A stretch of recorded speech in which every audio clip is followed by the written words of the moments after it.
we've got lots of good information for you. If you've had other kids who've gone through the college process, it may be familiar information, but then a lot has changed in the last couple of years. So especially with FAFSA, they revamped it last year pretty big.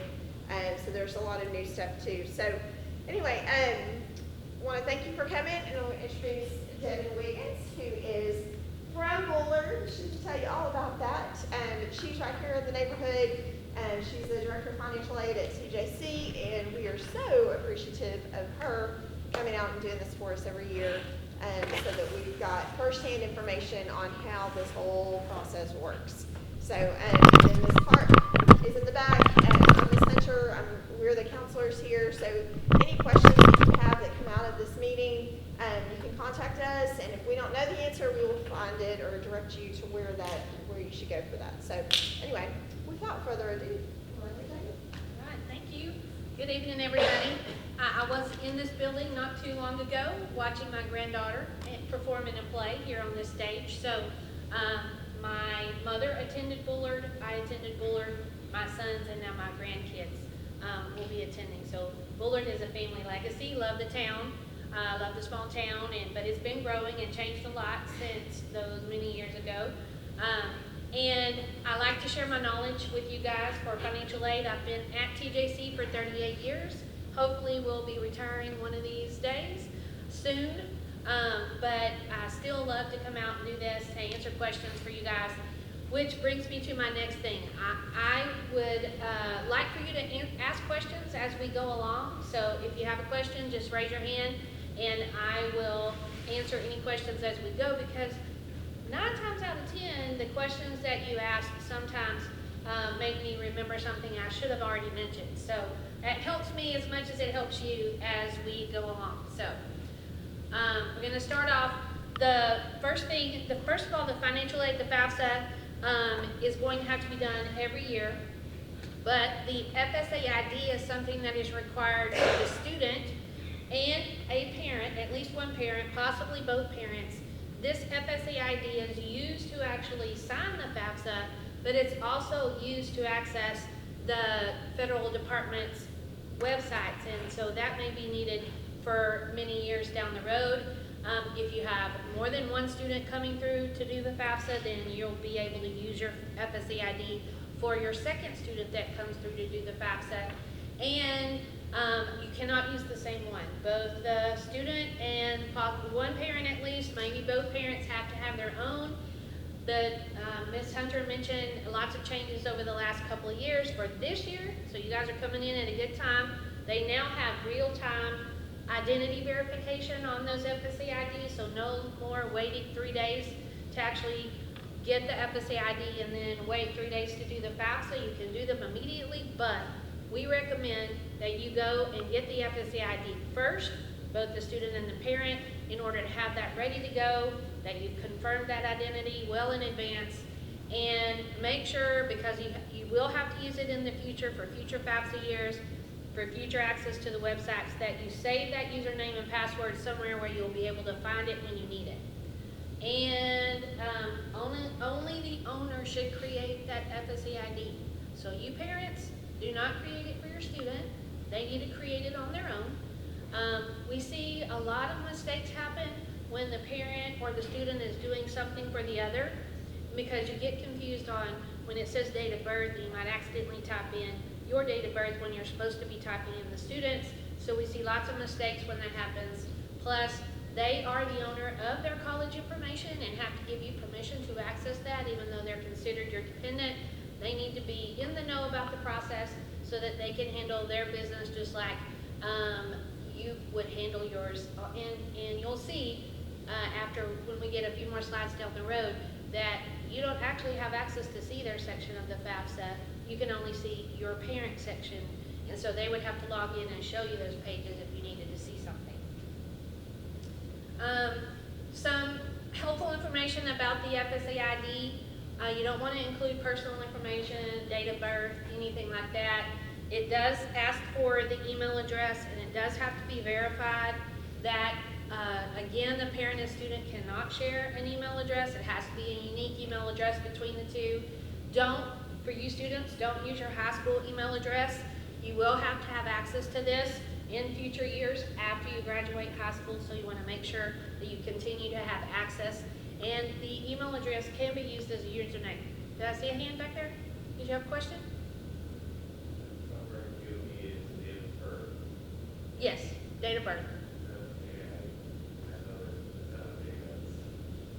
Talk a little louder, I'm having a hard time.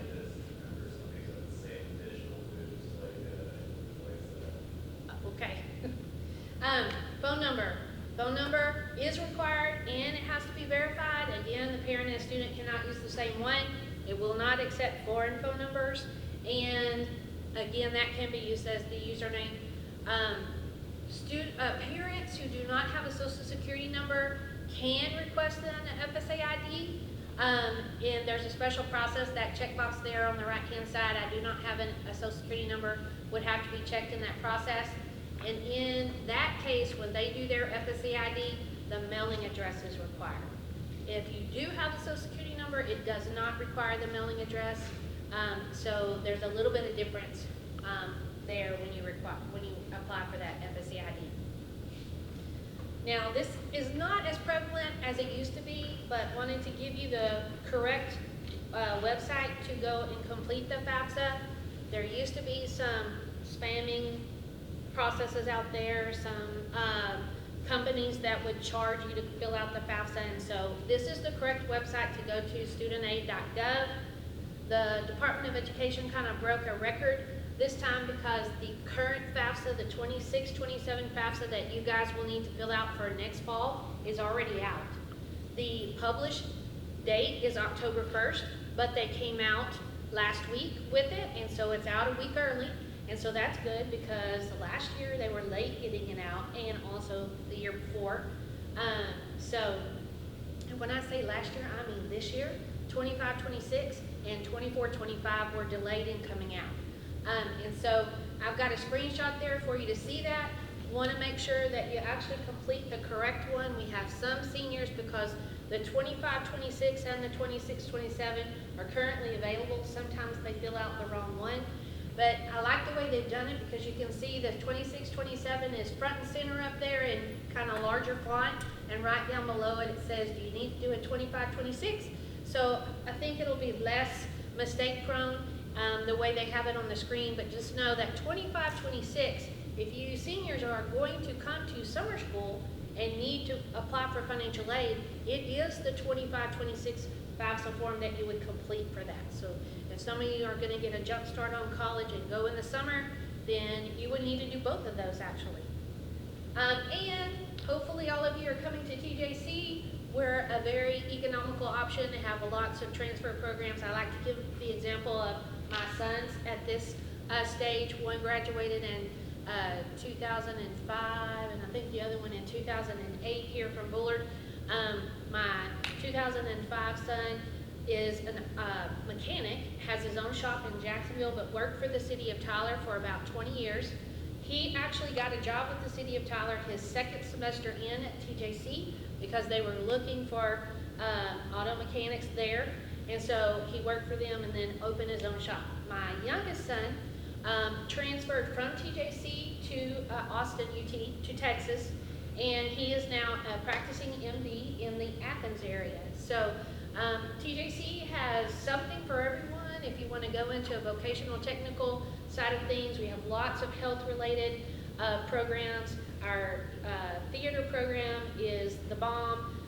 Our speech and debate team wins lots of awards. So we have those transfer programs, and we have a 2-year go into the workforce programs, over 100 types of, over 100 different degree programs out there and available. So I said that to say that the TJC school code is right there on the screen.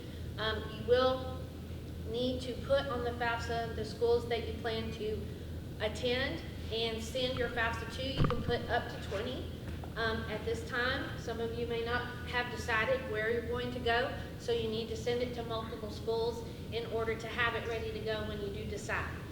And then we recommend that when you do get your financial aid award offers that you actually compare your net out-of-pocket cost with each school because, you know, like I said, TJ's pretty low cost. but you're gonna pay more at a four-year school if you go right into the four-year school. So you wanna look at what you have to pay out of pocket and know those ins and outs and ups and downs. So the login process, we recommend, and it's pretty much been recommended by the Department of Ed now, that the students start the FAFSA themselves. So parents could, but we recommend that you do it in the order that the student starts theirs and then invites the parent to complete their section. It seems to work that much better that way and have less errors in the process. So the student needs to do that, and my youngest son was a procrastinator, so if your student is a procrastinator, that's where you can help in that. You sit them down, make sure they get their part done, and it might be a good idea for you to watch them do theirs, because you're gonna get the same exact questions that they do in that process, or almost the same. In this process, it says on the screen there that how to invite, that the student will provide the parent email address. They have made this process so much easier for you guys with this new 2627 FAFSA. Instead of having to put the name, the social security number, and a couple other pieces of information, and then that having to match the FSA ID that you had on record with the feds, all they have to do is actually submit your email address, your current email address that you're using. It doesn't have to match what's in the FSA ID record either, and then you get that invitation. And so that's a much easier process, less problematic. Now, I haven't done any FAFSAs yet, so I haven't experienced it, but we have our first FAFSA events coming up pretty soon, so I will get to go through that process and see if the proof is in the pudding, so to speak. But the question comes up as to who the parent is, or who should the student invite. And so we like to review that with our families, because sometimes you have a situation of blended families and things like that, and it may be confusing because it's not, in that case, just the biological parents that are reported on the FAFSA. So the biological parents are reported even if they are unmarried and are living together. So it doesn't necessarily go by marital status. So both biological parents who are unmarried and living together get reported on the FAFSA. And then a biological parent, if they are not together, then you kind of have to determine which biological parent you report. If there's a divorce situation, or they're not living together, and typically if there's a situation where the divorce decree says it's 50-50, there's a way that you can figure out, because there's 365 days in the year, that who's providing the most of the support. If you can't determine that, then it's the person who makes the most income that's reported on there. And being claimed on a tax return in that situation doesn't determine who's reported on the FAFSA. Because sometimes the divorce decree gives the alternate year type thing, or gives one parent the ability to claim that student on their tax return in part of that divorce decree. That doesn't determine who goes on the FAFSA. And then a step parent who is married to a student's biological or adoptive parent is also reported on the FAFSA, and adoptive parents are reported. If you have any questions or get confused on that process, there is a parent wizard. And I'm going to show you some screens of that here in just a minute to kind of give you an example and talk you through some of the most common questions that we get. And then if for some reason, most of your students are going to be dependent students, and we're going to talk about that here in just a little bit, but if for some reason there is an independent that goes through this process here at Bullard, then they would report their spouse if they're married. So this is Parent Wizard, and I'm going to stand here so that I can read this, but it is going through the questions that it would take you through if the biological parents are married to each other. It's pretty short and sweet. It says, are Charles and Camilla married to each other and not separated? The answer is yes. So the student is told both Charles and Camilla are parents on the FAFSA form. The student will need to only invite one of the parents, either Charles or Camilla, and then whoever they invite, let's say he invites Charles, Charles will actually invite Camilla to do their section or give consent. So that's the way that works, okay? If they actually filed, had a jointly, then Camilla may not be able to have to do anything at all. It might be just that, Charles provides her, I think it's date of birth at that point. So it's going to be dynamic as to what it asks for and who needs to handle. Consenting is what we're going to use, because when Charles does his section of the FAFSA, he has to consent to his tax return information being used, and you're going to learn why here in just a second. Biological parents not married and the parent is remarried. So the question is, are Charles and Camilla married to each other and not separated? The answer is no. Do Charles and Camilla live together? The answer is no. Which parent has provided more financial support for the student? And then the answer is Charles. Did Charles remarry? The answer is yes. Then the student has to, I'm going to read it up there because I can't read that. The student needs to invite only Charles to the FAFSA form. Charles should report their current marital status as married or remarried. And then if he filed jointly with the spouse, Charles is required as a contributor to report their own information and their spouse's information. And then if Charles and their spouse did not file taxes jointly, then both the parent and his spouse are contributors on the FAFSA form, and Charles would be prompted to invite the step-parent in that case. Okay, any questions so far? All right. All right, so biological parents not married, but they live together. Are Charles and Camilla married to each other, not separated? No. Do Charles and Camilla live together? Yes. Then the student will invite the one parent, and then that parent will invite the other parent, because they're biological parents but living together, so both have to be on there. And then it depends on if they filed married filing jointly, which technically they probably wouldn't, because if they're not married, they're not required to do that. Some tax preparers recommend that, so that can get a little complicated. Now, who not to invite? For dependent students, foster parents are not considered parents for the FAFSA purposes. Legal conservators are guardians who have not adopted the student. This is where we see a lot of questions. In Texas, the courts generally grant legal conservatorship, not legal guardianship as defined by the FAFSA. Now, they're referred to as legal guardians, but we're talking about the court definition of legal guardianship. We typically don't see that in the state of Texas. So if you're a student and your parent, someone other than your parents have conservatorship of you, you would not answer yes to the legal guardianship question, because that's not the technical definition of the FAFSA's legal guardian. Then you do not report grandparents or a relative that you live with if they have not adopted the student. Even if you as a student have lived with that grandparent all your life, you do not report a grandparent as a parent. And we're going to get to what you do in the next couple of slides. And then a widowed step-parent. And this has happened before. We've had a few in my 38 years where the biological parent was married to a step-parent. The biological parent passed away. That student continued to live with that widowed step-parent, and they looked at them as their parent. They wanted to report them on the FAFSA, but that is not, but they had not adopted the student. So that does not work. They do not want the step-parent to be on there as the parent if they have not legally adopted it, if they're no longer married to that biological parent. And then an independent student would not report a significant other if they're not married. All right, so on the parent invitation, when the student is asked to invite the parent, they're going to use that parent's current email address, the one that they currently use and have access to. Again, they only have to invite one parent, and that parent is going to receive an email.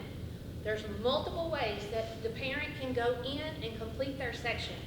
They're going to get that email. First, we want to talk about the code. In that email, it contains this invitation code.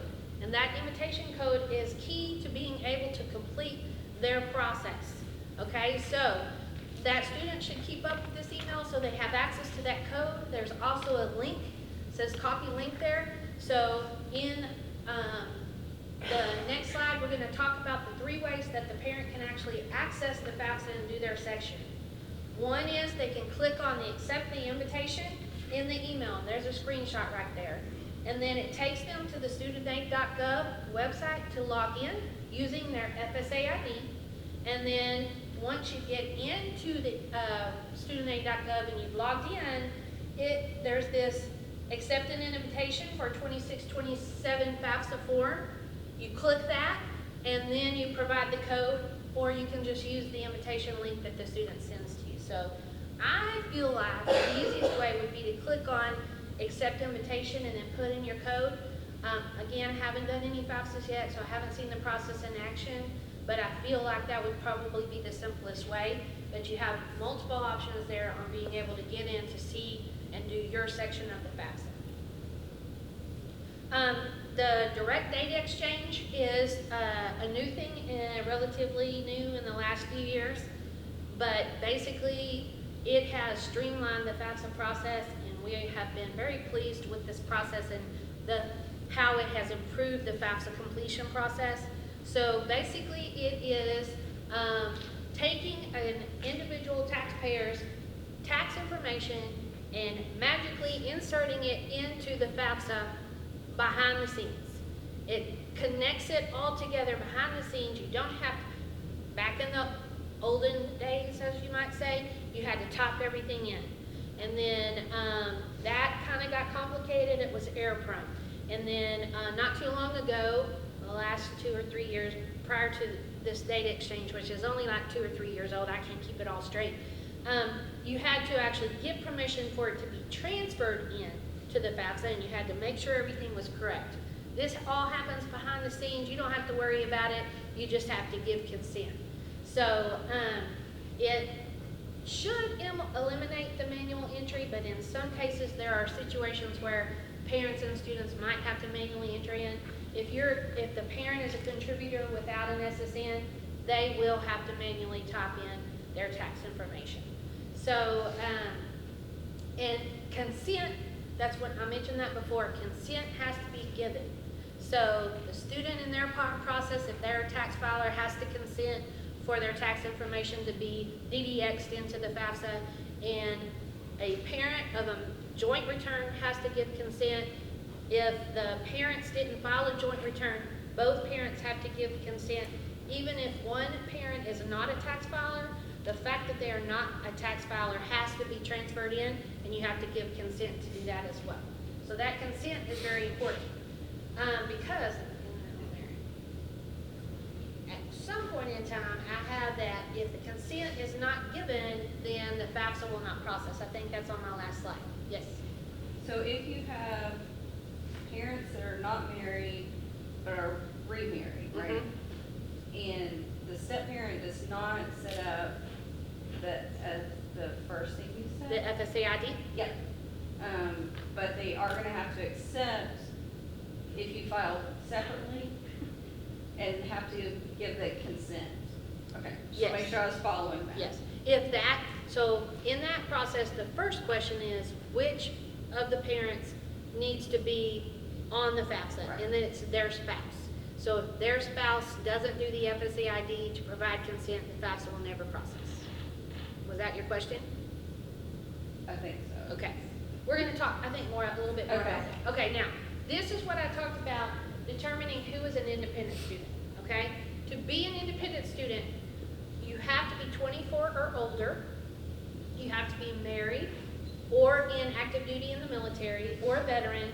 You have to financially support either children or, down at the bottom, other dependents, according to the IRS regulations of supporting. And then you may be an orphan or ward of the state or court or in foster care since age 13. Could be an emancipated minor, or again, that legal guardianship. Remember, Texas courts do conservatorship, not legal guardianship. I think in most cases in Texas, it's an adult that needs a legal guardian. So when you're talking about minors, it's usually conservatorship. And then you can be homeless or at risk of homelessness and be considered an independent student, but you have to have that declaration, and we're going to talk more about that in just a second. So, unacceptable reasons for a student being independent. If the student is financially supporting themselves and are not claimed on a parent tax return, they cannot be independent just because of that. They have to meet one of the definitions of the previous slide. If the parents do not want to help pay for college, they still have to put their information on the FAFSA to determine that student's eligibility. But remember I said that that student owns their college information. They are responsible for their account to get paid. The student, the parent doesn't really have an obligation to pay, the student does. And then a parent, step-parent's refusal to provide information on the FAFSA does not make that student independent, but there is a process to qualify for the dependent USL, which is a type of student loan that I'm going to cover in here in just a second. It is not the best preferred type of financial aid. In fact, it's probably the higher cost to borrow, and it's a loan that has to be paid back. But that's why the feds make it possible for a student who has a parent refuse to do the FAFSA, they can get this type of financial aid, so it's not a barrier, so to speak. All right, so this is that question that the student would answer. Are the student's parents refusing to provide their information on the FAFSA form? And if that, it says this response must be no for the student to be considered for the federal Pell Grant eligibility, and it must, and most other types of financial aid. So they've had to rework this question a lot because we had a lot of people making a mistake in answering this question incorrectly. And so that's why that little light colored font is down there to try to make sure that students aren't making a mistake when they say this. Basically, if a student's refusing to provide information on the FAFSA, they cannot also provide some sort of financial support either and go this route. So this is rare, but we have seen it. There's at least 1 or 2 students every semester that are every year that we have to process like this. And then unusual circumstances. Do unusual circumstances prevent the student from contacting their parents, or would contacting their parents pose a risk to the students?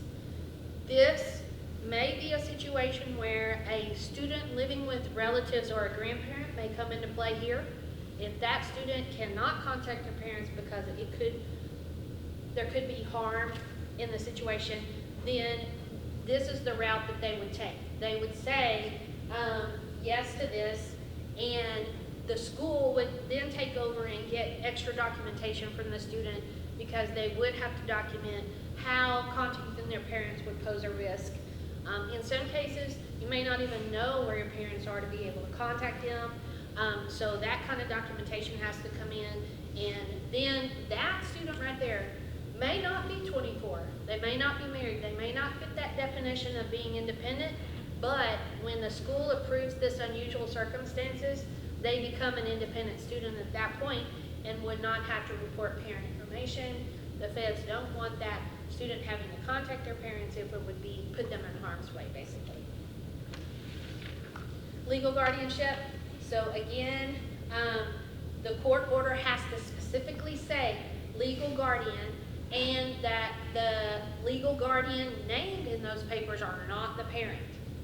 And you would answer no if the court order is referred to conservatorship. Like I said, most cases in Texas, most students in Texas need to say no to that, but it is confusing to everybody because, like I said, the conservators are usually referred to as legal guardians when you're talking to someone at your high school, for instance, and that kind of thing. So it can be confusing. And in this case, if there is a situation where they don't meet that definition of legal guardian, then they probably need to answer yes to unusual circumstances, and then we go through that route and make them an independent student. So I'm gonna say, I'm not gonna go through every bullet here, but for homelessness or at risk of homelessness, you have to have been declared at risk of homelessness or homelessness, either by your high school, through the McKinney-Vento, or some sort of shelter or transitional program. And Some TRIO programs on colleges' campuses can do that, or even us as a financial aid administrator. One of my financial aid officers handles this and meets with students regularly to determine if she can declare that status. So if you don't meet that 24 or older, you're not married, but you don't have a stable living arrangement, then you may need to be declared homeless or at risk of homelessness. And so if you have that declaration already with one of those organizations, you would answer yes to that question. And then an orphan, order of the court or state, and then foster care, that actually says it has to be any time since the 13th birthday. So usually the documentation that has to be turned in shows the date of that status, and then we have to compare that to the birth date to make sure it has been since age 13. And I have an officer in my office that's the expert on this side of things and would have to approve that. The good thing about this, and that's a change in the recent years, is that this status, once you're approved, it rolls over to the next FAFSA. You still have to answer the question on the FAFSA that way, but then you wouldn't have to turn in documents that next FAFSA year. I think that the homelessness or at risk of homelessness, I forgot to mention, also rolls forward as well. So you only really have to turn in the documentation for one FAFSA year, that first FAFSA year, and then the approvals will roll forward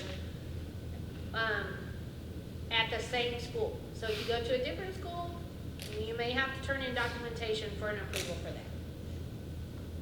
And then for a student whose parent died in the line of duty as a public safety officer or in the military, the feds have a rule that if they're Pell eligible, determined by the FAFSA, then they're going to get the max Pell no matter what. You have to be determined Pell eligible, but it just increases the amount that you get if you're not already at the max amount. There's documentation that would have to be turned in, and there's no way that we know a student is in this situation, so they have to be proactive and let us know about that.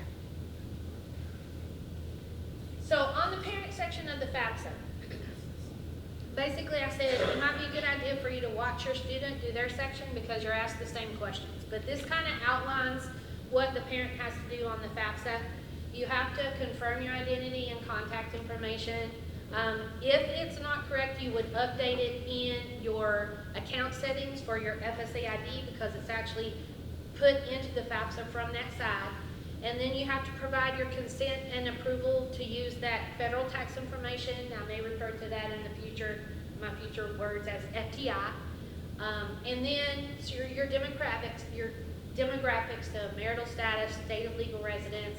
Then it asks some questions about your finances that aren't coming necessarily from the data exchange, or it's needed in order to complete the data exchange.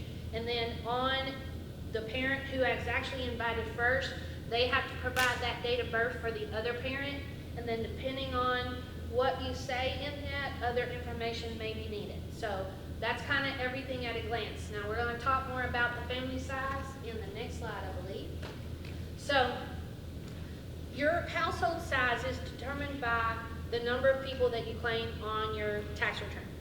And the information is displayed there on the screen because they want you to confirm that that's still current. This tax information is from 2022. Does that say 2022? I thought it was 2023. I think it's asking for 2023 on the 2627, and I didn't get this one updated. So it's 2 years old, basically. From the time that you're coming to school, your FAFSA information is using 2-year-old tax data. So it wants to make sure that you're submitting the number of people in the household correctly, and it gives you an opportunity to update it. Typically what it's going to assume is that you and whoever the parents are is a given. You can't update that. But there may be other people that you've actually become financially responsible for and are providing over half their support. So it will let you update the number of dependents that you have in order to make sure that that's an old slide, it's for 24-25, I'm sorry about that, guys.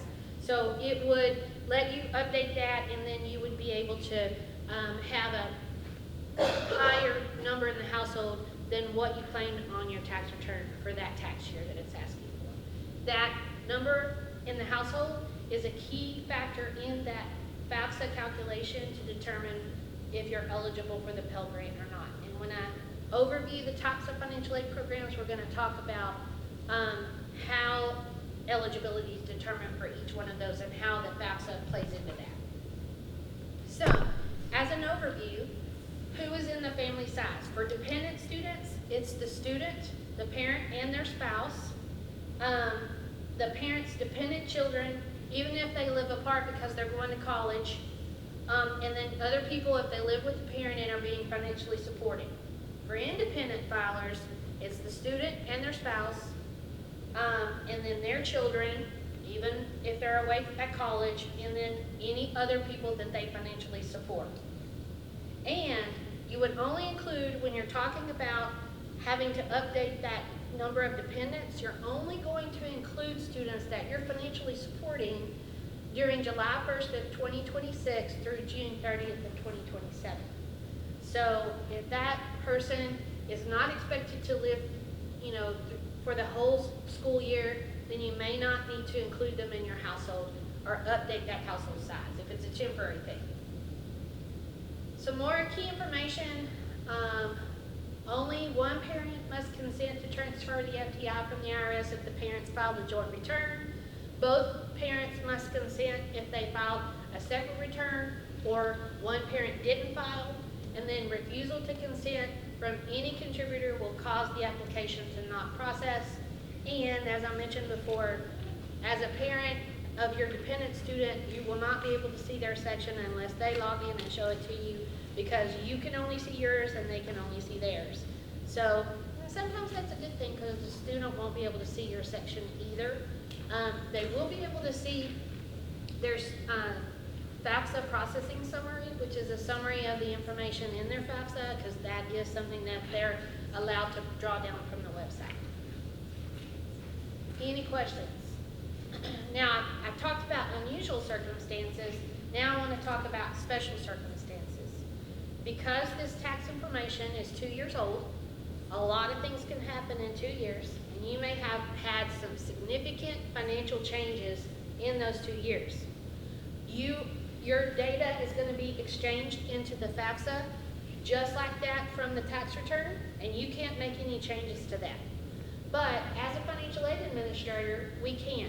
And here are some examples of reasons why we would make what we call a special circumstance adjustment on your FAFSA.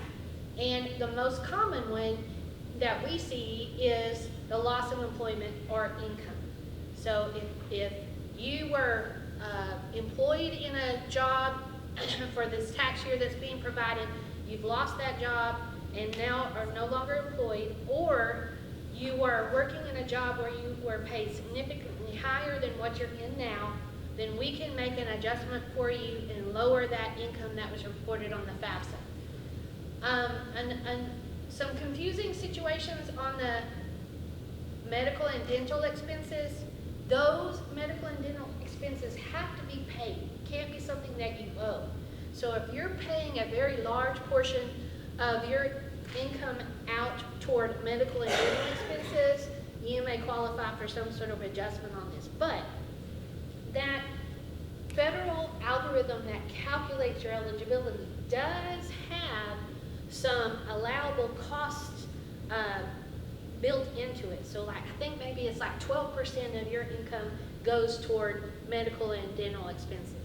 Your amount that you're paying out of pocket would have to be greater than that allowance that they already give. If you're paying secondary school tuition, that could be an adjustment that we make because they're assuming you're not covering that cost. And then sometimes in divorce situations where we might have to make an adjustment for loss of that spousal income and stuff like that. But again, the most common I think that we see is the loss of employment. The loss of employment. Any questions? Yeah. So if we do have one of these special circumstances, you said that the college is the one that you go to. So Correct. At what point in time? So once the school notifies you that they've received your FAFSA, and they would do that in some way, shape, or form, we send an email. you would need to contact them and ask about a special condition. What is their process? What rules do they have? This kind of gets into unique interpretations of the law, so it might be a little bit different at each school, but typically they're going to have these categories because these are the guidelines by the feds. So once they get your FAFSA, hopefully before you get awarded, you would want to contact them and say, how do I get a special circumstance? And they'll tell you what the process is. Okay. Ours is just call our Apache call center and say, I have experienced unemployment, I need a special circumstance. They're going to put a TJC e-form request on the student requirement list. They'll click on that, read the form, fill it out, and then submit supporting documentation. All right, I'm just going to kind of highlight the TASFA. I'm not going to go into detail on each slide, but for the FAFSA, you have to be a United States citizen or eligible non-citizen to complete the FAFSA and receive federal and state benefits from that. If a student is a non-U.S. citizen and a permanent resident who meets the Texas residency rules, they may need to complete the TASFA. That TASFA only gets that student in line for state financial aid funds, and I'm going to overview what the types of financial aid funds are here in just a minute. And they have to go to a different website, the state's website, in order to complete that TASFA. And because it gets them in line for state funds, there's a very limited supply of that funding. And it's typically going to come out, the application is going to come out October 1st, the same as the FAFSA. The questions are very similar as well. They have to have graduated high school or received their GED in Texas. They have to have lived in Texas for 36 months prior to high school graduation. They have to establish a domicile in Texas for 12 months preceding enrollment. And they have to declare that they're basically going to seek permanent residency as soon as they can. And then new here, as of June of 2025, they have to be lawfully present in the United States in order to receive financial aid. So that is kind of where we're at a loss. The state hasn't really given us any guidelines on how we document that. So we're going to our state conference next week, and we hope to figure out how and what we're supposed to require to get documentation of that. And then there's also an electronic version of the TASFA that's available on the Texas Higher Education Coordinating Board's website. So that's kind of about the application process. So now I want to just kind of give you a very quick overview of when you complete the FAFSA or the TASFA, what it is that you're going to be awarded or what could be awarded as part of your financial aid offer, your financial aid package, so to speak. But I need to go over this to tell you how that's done. So the student aid index, that value right there, the second row there, is a number calculated by the FAFSA. That goes into the federal government's federal methodology of needs analysis, and every student who fills out the FAFSA goes through that same exact calculation, and SAI is generated. And SAI can be as low as minus 1,500 all the way up to hundreds of thousands or whatever. And so we use that number to determine your eligibility one way or another. We have to use it for every type of financial aid program that there is, but that SAI and that number tells us exactly how much you're eligible for in the Pell Grant program. The Pell Grant program is the largest federal grant program that there is. That number that is generated tells us how much you get exactly. Everything else that we award, we have to take you through this calculation. TJC sets a cost of attendance. So let's say cost of attendance for the year is $15,000. That $15,000 is going to include tuition and fees. You pay that directly to TJC. It's going to include housing and food, even if you don't live on the TJC campus and don't pay directly to TJC. Books and supplies, you may or may not pay that directly to TJC. If you don't get it from our campus store, then you may be getting them somewhere else. You're not paying it directly to TJC. Transportation, miscellaneous, or personal. That's the federal definition of a cost of attendance. Basically, it's a number that it's going to cost you for that school year, and that's what we use to determine financial need. Even though you're not gonna pay it all to TJC, that's a number we have to use to determine how much financial need you have. So we take that cost of attendance minus your SAI, and if it's a negative number, we use 0, and that's your financial need. So, that negative 1,500 is telling us that you're one of the neediest students who's completed the FAFSA, because that's the lowest SAI that there can be. And so that's going to come into play with some of these grant programs. So now I'm going to go into detail about the programs that TJC has, but there are all kinds of financial aid programs that we may not participate in. But one of the things that all colleges are required to do by the feds is they are supposed to give you a list of financial aid programs that they participate in how you apply for those. All of ours are listed in our financial aid handbook. There are also some of them on our website. But you're going to know what we offer and how to apply no matter where you're going. So you would be able to access that information if you're not going to TJC. But it's going to take work on your part. They may not proactively give it to you. You have to go to their website or look at their financial aid handbook or a financial aid brochure in order to find what that is. But just know, you're going to be considered for all of those programs by completing the FAFSA. If there's an additional step in, like, say, institutional awards, then you need to know what that is so that you don't miss that side of things. So, first up, this is kind of TJC financial aid at a glance, and I've got a problem with the block there that I didn't notice.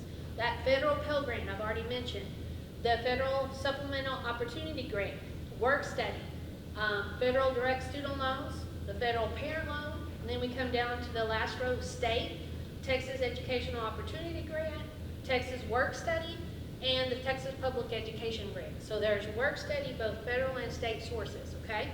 And then, want to kind of give you a little more information about the grant side. As I mentioned, the Pell Grant is, the amount is strictly based on the SAI. As a college, we can't change that amount. We can't decide to give one student this amount with the same SAI as this other person and give them different amounts. It's going to be the same no matter what the SAI is, but that SAI, high and lower, is going to adjust that Pell amount. So a low SAI gets a higher amount, a high SAI gets a lower amount, and there is a specific cutoff. So they kind of changed the calculation on us, and what they're saying is the maximum award for the current year and for 26-27 is $7,395 for the year. So you get half in the fall, half in the spring. That maximum and the minimum award are based on a certain percentage of the national poverty rate, depending on what your income is. If your income is a certain percentage of the national poverty rate, then you may get the maximum award or the minimum award the way they calculate that. Anything in between that, there's a calculation that has to go through in order to determine. So minimum award, I think, is about $200. So $200 to $73.95. There's all kinds of awards in between there, and that depends on that calculation. It is considered need-based. When schools award that, they're going to award it at a full-time amount. So if the student doesn't go full-time, then that amount gets prorated based on their enrollment. And then there's a limit, a lifetime limit of 600%, which is basically 6 years of full-time enrollment, but they do it in full-time equivalent, so a student doesn't have to be full-time. If you go part-time, then that gives you a percentage of Pell usage for that year, so you're not penalized for not going full-time. You still get that 600%. And then the supplemental grants from both the federal and the state, they are definitely need-based. These grant funds are not an inexhaustible supply of money. The Pell Grant is. If your SAI says you're eligible, we could award 1 million students at TJC if we needed to. The feds are going to give us that money. But for the state grants, the state and the feds tell us on these smaller grant programs a set amount of money that we can award, and we can only award that until they run out. So one thing that you need to remember from this presentation, if you don't remember anything else, is you want to complete these processes as early as you possibly can. The FAFSA is out right now. You want to get that completed If the school asks for additional documentation, you want to turn that in, so you have to be proactive and watch for those requests. The earlier you get the process done, the more chances you are of getting some of this additional money. And the school actually sets the amount for FSEOG and TPEG. The state sets that TEOG amount, and then it's typically going to be based on enrolled hours. In a lot of cases for our grants, you have to be in at least 6 hours, which is half time, and again, it's very limited funds. For the TPEG, my officer who handles the awarding, she tells everybody, we typically run out of those TPEG funds the second batch of awarding students. So this last year we ran out like in March, I think it was, and we got a late start on our packaging. So it goes quickly, and that's why you need to be quick on early in your processing and your application process. All right. I have a question. Yes. What are the acronyms mean? The FSEOG and TPEG and TEOG? What does that mean? Okay, so that's on this first side right here. Oh, sorry. So FSEOG is that Federal Supplemental Opportunity Grant, and then the Texas Public Education Grant is TPEG, and the TEOG is Texas Educational Opportunity Grant. Sorry about that. No worries. And then Good question. We use a lot of acronyms in financial aid, so you gotta keep me honest on it. And then one other question. Once you submit the original application, you don't have to do anything different for the supplemental grants, right? It's all based on the original Not at application. TJC, no. We're gonna automatically offer those to eligible students when they've completed the FAFSA process. So if the FAFSA asks for additional documents, you gotta turn those in and get that process completed first. I don't think any other schools ask for any additional information on those federal grants either. But there is something that we have to request on the state side of things. Let's see. The state requires students to be registered with the selective service, and that question used to be on the FAFSA, but it was removed.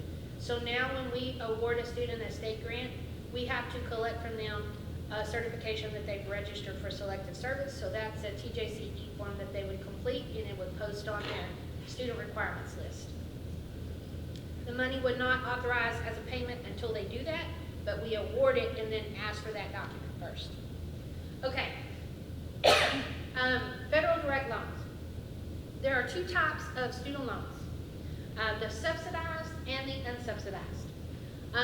The unsubsidized loan, anybody can get, even Elon Musk. He could get an unsubsidized loan, and Jeff Bezos, some of the richest men in America is what I'm trying to think of. They could get one of those because it's not a need-based loan, but they'd have to do the FAFSA and get that calculation and do all that. The subsidized loan is what I would refer to as the best type of loan to get, but not every student can get that because it has to go through that cost of attendance minus SAI calculation. And if the SAI is quite high or higher than the cost of attendance, then you're not going to be eligible for the subsidized.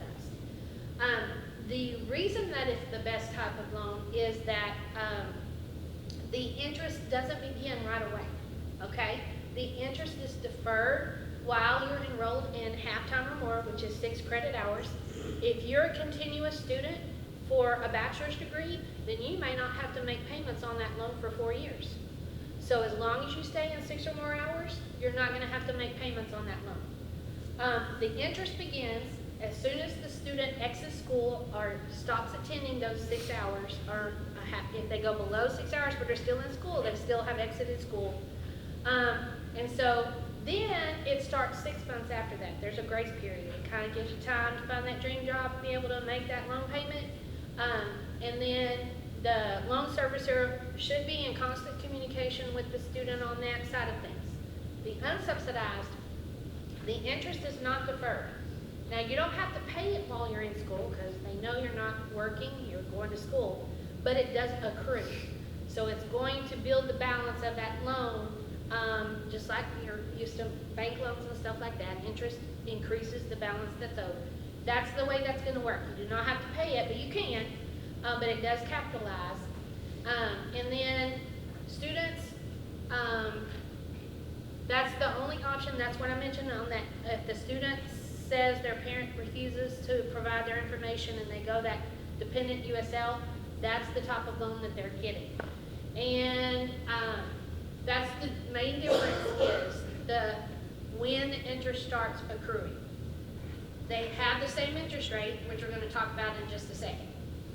So, I like to give myself as an example on this slide. Parents can borrow in the Parent Plus loan program, which is part of the federal direct loan program. You can only borrow for your dependent student, but it is credit-based. On those student loans, the subsidized and the unsubsidized, a student does not go through a credit check. They don't have to have credit history in order to get that. Many years ago, it used to be called the Guaranteed Student Loan Program. Because of that reason, they do not have to go through a credit history. They were guaranteed to get that if they met the eligibility criteria. But they changed the name. And then you would, as a parent, apply at studentaid.gov using your FSA ID that you've created during the FAFSA process. Your award cannot exceed that cost of attendance. We're going to talk here in just a minute that the student amount is limited, and you'll see what it is. And then repayment begins after your second disbursement. So here's where I give my personal example. My oldest son, who I said went through the auto tech program at TJC, his first semester at TJC, and this has been a long time ago, so I'm sure the cost is higher now, but he needed about $3,000 worth of tools that first semester.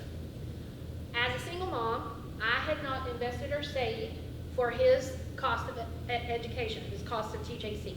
And there wasn't really any scholarships for a dependent of a TJC employee either. So I actually borrowed in the parent loan program so that I would have that huge chunk of money at the time to pay those tools and his tuition and fees and his books. And so for me, when I borrowed that was the fall semester, which starts in August. When you borrow a parent loan or the student borrows a student loan, typically that loan is going to be for the year. So you have a portion that pays for the fall and a portion that pays for the spring that starts in January. That second disbursement of that loan that happened in January, that's when repayment begins for a parent. After that second disbursement, usually within 30 to 60 days.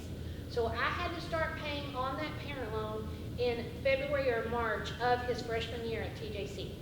So that's kind of the way that would work, because parents can't defer that student loan while the student is in college like the student can. Your payment's going to begin immediately. Now, you may qualify in some cases to defer repayment, but it's harder for the parent to get that than it is for the student. And then a parent can only borrow $20,000 per child per year.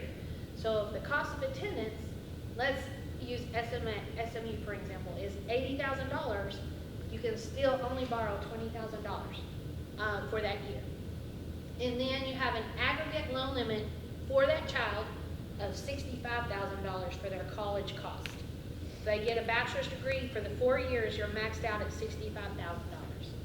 And then only biological parents, a step parent who is still married to the biological parent, or adoptive parents can actually apply for a parent loan for this dependent student. Okay? Now we're going to talk about the interest rates and why student loans and the parent loans may be the best option for you if you've not invested or saved like I did, because going to a bank or using a credit card is usually not as good of an option as this process is. Because as you can see, the current 25-26 interest rates for the subsidized loan and the unsubsidized loan is 6.39%, and for a parent loan, it's 8.94%. And that's hard to beat with any credit card or with a bank loan or anything like that. And then the unique thing about the loans is there is a fee called an origination fee that's deducted from the loan. So if you were to borrow $1,000, you're not going to actually get $1,000 to pay. They're going to take that 1.057% out of it before it pays on the account. So you're paying a fee to borrow in the loan program, and then for the parent loans, it's 4.228%. Now, the FAFSA you have to complete every year, you're going to be awarded financial aid, new financial aid every year.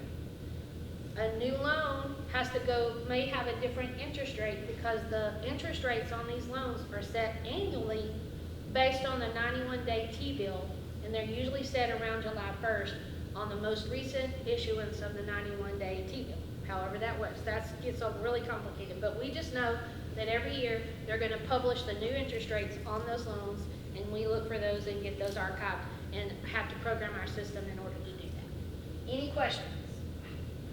There's an example. I'm not going to go over that. You have that in your packet. And then wanted to talk about, just as with anything, if you don't pay back what you owe, there are consequences that you have to face. For these federal student loans, there may be a little more consequences than a bank loan or not paying your credit card because you're borrowing from Uncle Sam who has long reach. So consequences on the career side of things is that your credit score may go down, which that's what would happen if you default on a credit card or a bank loan. In this case though, because it's the government, your wages could be garnished or your income tax refund could be taken because they're going to not give it to you if you've defaulted on a student loan that they're holding. And then if your credit score is damaged, you're going to have higher interest rates on mortgages and car loans, etc. You could have issues with signing up for utilities because your deposit is higher, or insurance, car, homeowners, that kind of thing. And in a rental side of things, if your credit is checked, you may have issues with renting apartments and things like that. We also, I'm not sure who are the students here in the audience, but I'm really talking to them in this case. You parents may have to share this information. If you need help or get into trouble, please don't be afraid to ask for help. Every single college has student resources and a bunch of student resources to help you as a student be academically successful. And what we like to recommend first is because we want you to have an idea of what your degree is going to be in, what your career path is when you start college. But if you don't, there are career planning and placement offices that can help you decide that. When you do set what you plan to do, then talk to your academic advisor. Meet with them on each semester in order to know what classes you need to take. If you take too many extra classes, you're going to have issues with continuing your eligibility for financial aid. And then most schools have some sort of degree planning portal where you can go in and you can actually see your degree progress. We have degree works at TJC, so monitor that regularly. And then we have Apache Access where students can see their financial aid status at a glance. They have special messages that we post there. You'd be surprised at how many students don't check that on a routine basis and miss out on a request for information, or students who submit their FAFSA and think they're done and they walk in on payment due date expecting their financial aid to be there to pay, and they haven't even turned in the documents that we asked for. So it's very important that you monitor that student portal. It has your email that we send, and we do all of our pushed out communication by email. We do have a lot of texting that happens, but that's usually just during the enrollment process. It doesn't give you any specific financial aid related information that comes later in the semester. We have free tutoring available, and that is the best kept secret. It seems like our tutoring office is wanting more students to come in and take advantage of that free resource. And then the Learning Commons, our library, career planning and preparation, and then we have the Pathway to Comfort Food Pantry. I just read an article today about the percentage, a very high percentage, like over 50% of students have food insecurity, and I think even higher than that have housing insecurity.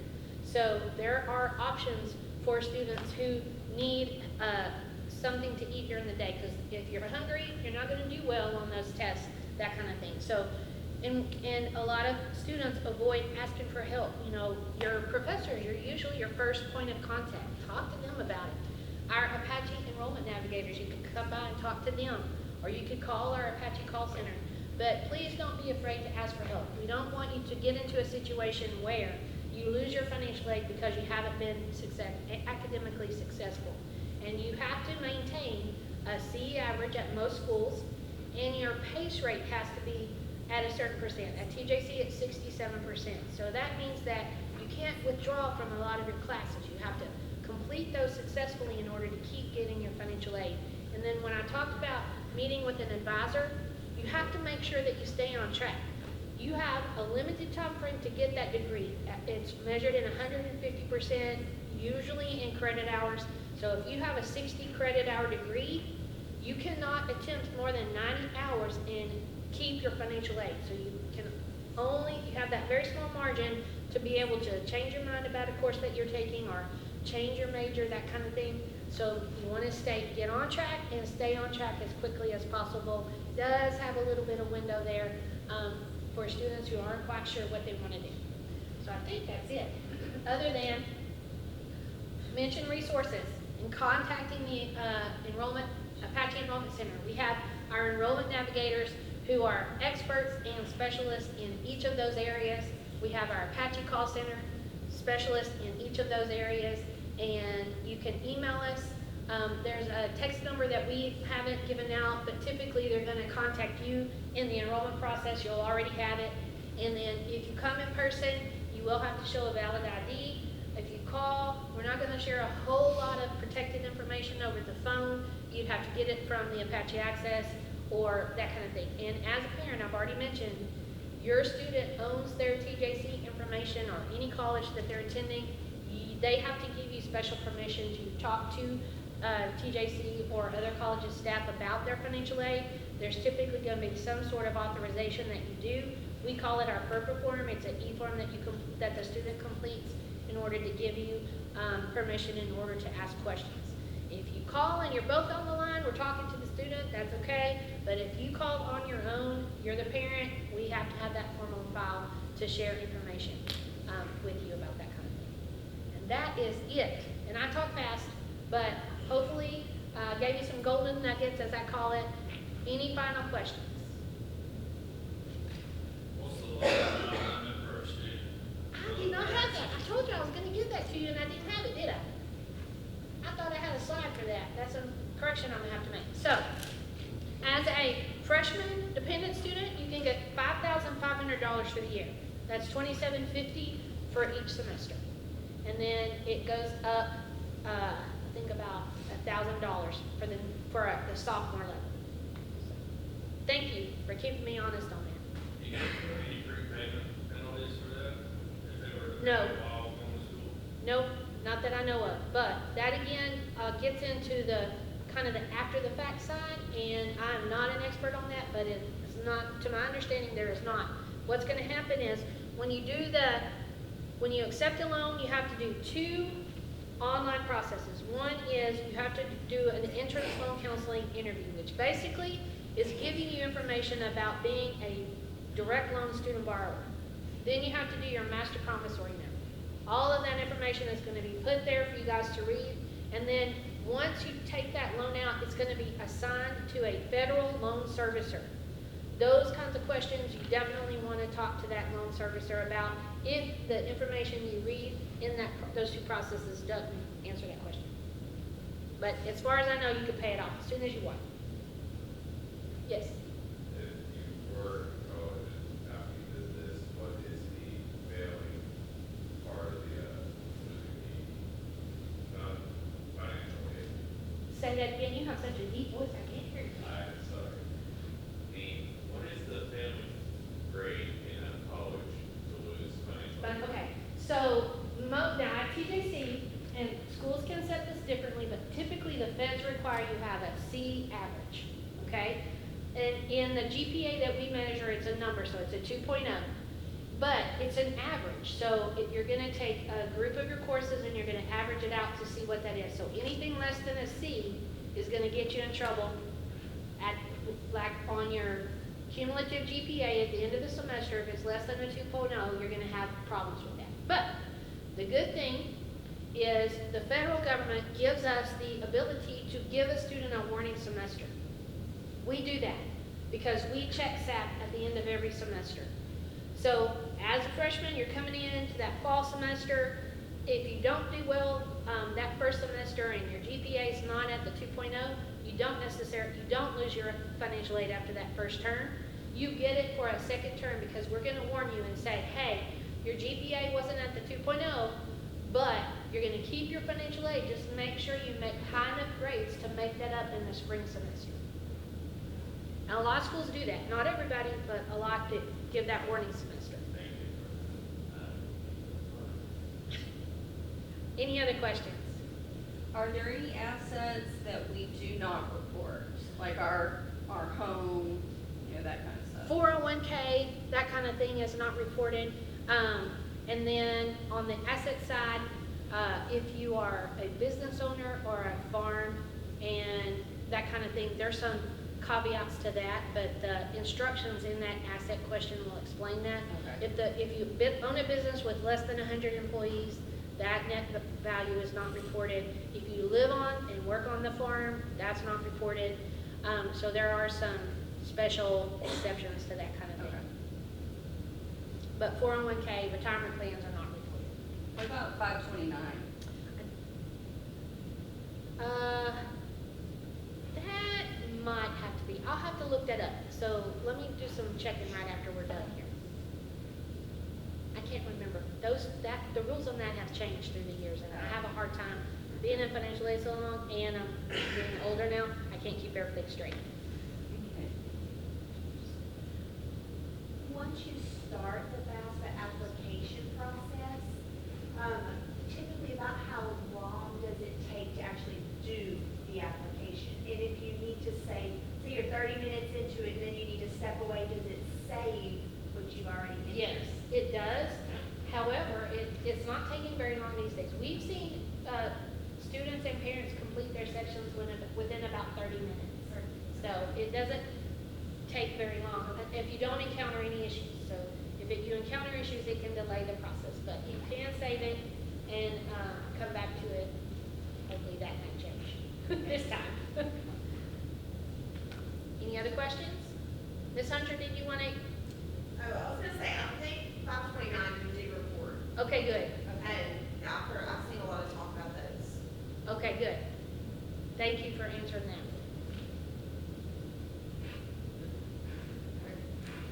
Alrighty. All right. Well, I'll move you over there. All right. Thank you very much, Devin, for coming in and talking with us, and it's a whole lot of information, all at once, especially if it's brand new, it's kind of hard to figure out. It sounds very intimidating, but like she said, when you really get into the process of it, it only takes about 30 minutes to do. And if you've got questions, we've got lots of people who we can go to for help. And Spark and I have had to do it with our own kids, so we've been through the process personally ourselves every year for the last couple of years. And so we're good resources. And then of course we've got the home speed dial, so it's like, hey, so Yeah. we've got this weird situation. So if you've got any oddities and things like that, she is definitely my go-to. So anyway, but thank you guys for coming, and that's really what we have for you guys tonight. If you need to ask questions, you're free to do that, but thank you for coming.